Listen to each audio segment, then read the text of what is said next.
first gold medal in the 800 meters, and the subsequent exploits of King David, Rhodesia, and Eldoret Express, and all that. Thank you very much. Next up will be Ms. Caroline Gaita of the Civil Society Parliamentary Engagement Network, CISPEN, which brings together more than 25 civil society organizations with an interest in Parliament, with a view to facilitating engagement, cross-learning, peer sharing, and linkage and technical support between civil society sector and Parliament. You've done a lot of work also on the Senate, looking at the performance of the senators using various parameters. The question I'll have for you as you speak is, what gaps do you continue to identify as you monitor the Senate, and how do you propose that this should be addressed so as to strengthen and deepen devolution while increasing open access to Parliament? Ms. Gaita.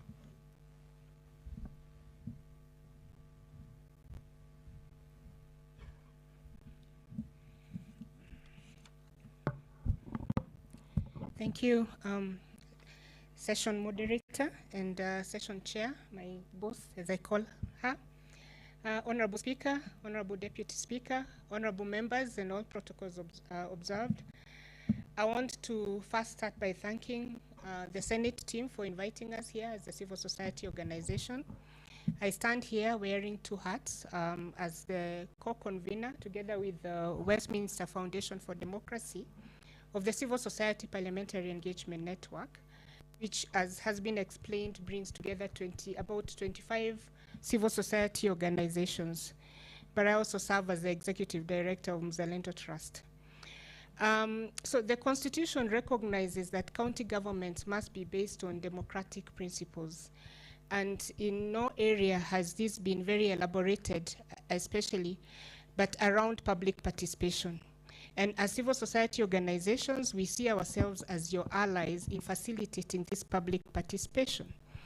The principles and objects of devolution require that, citizens have powers to self-govern, there's public participation, there's equitable sharing of resources, and there's also checks and balances between the different arms of government at the county level.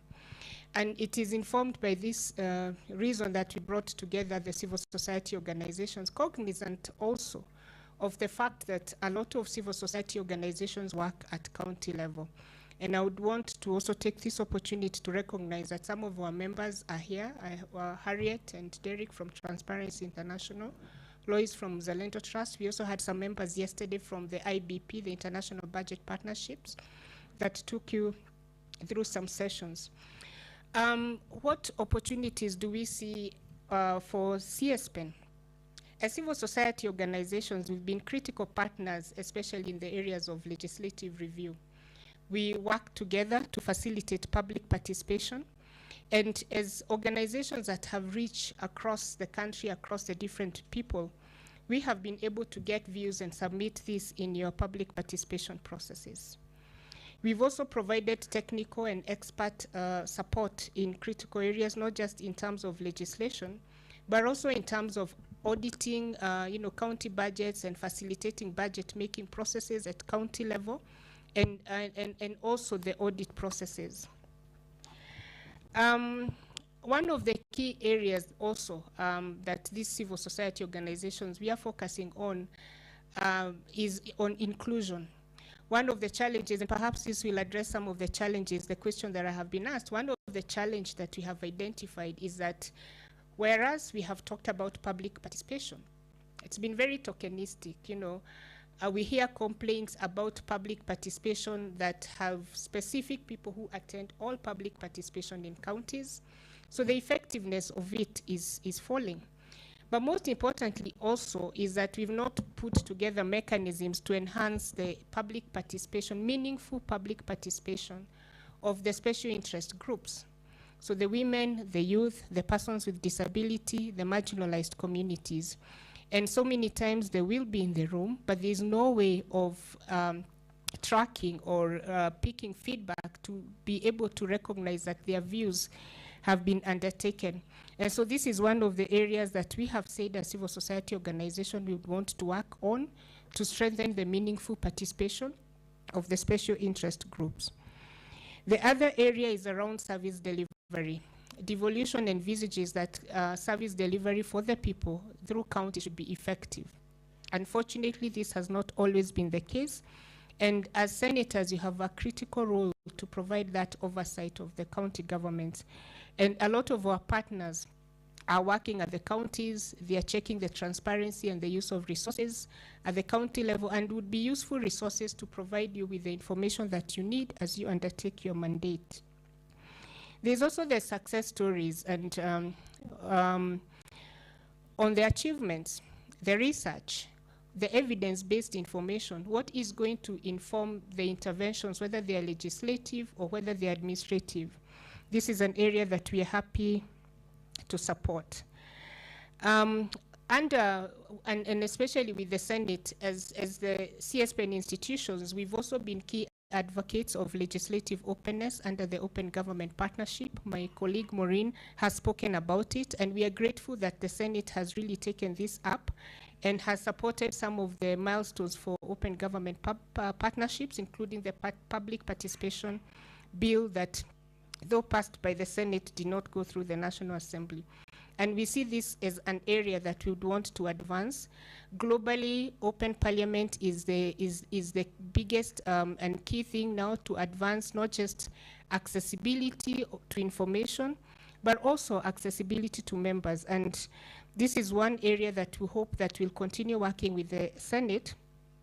And also in terms of sharing best practice, global best practice from the open parliament community of organizations that can then help us leverage on the international resources to advance open parliament. Then finally, one of the milestones that we envisaged, and perhaps borrowing closely from the private sector, is a civil society roundtable with the speakers. It has been one of our requests under the Open Parliament, Open Government Partnership, and we think that it would be an area that would help bridge the gap. As we've said, CSPN seeks to bridge the gap between the people and Parliament, and so this is one of the areas that we'll be requesting for support to take it forward.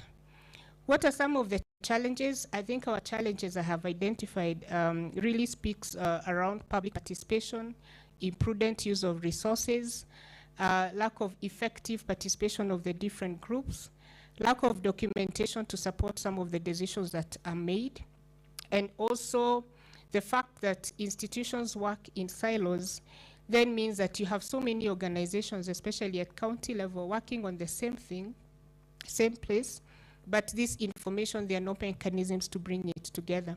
And so we hope that through the network that we are offering you, you'll be able to leverage on the technical, the legal, and the institutional experts of these 28, 29 organizations to effectively undertake your mandate. I'd want to stop there and look forward to additional questions during the panel, the plenary. Thank you very much.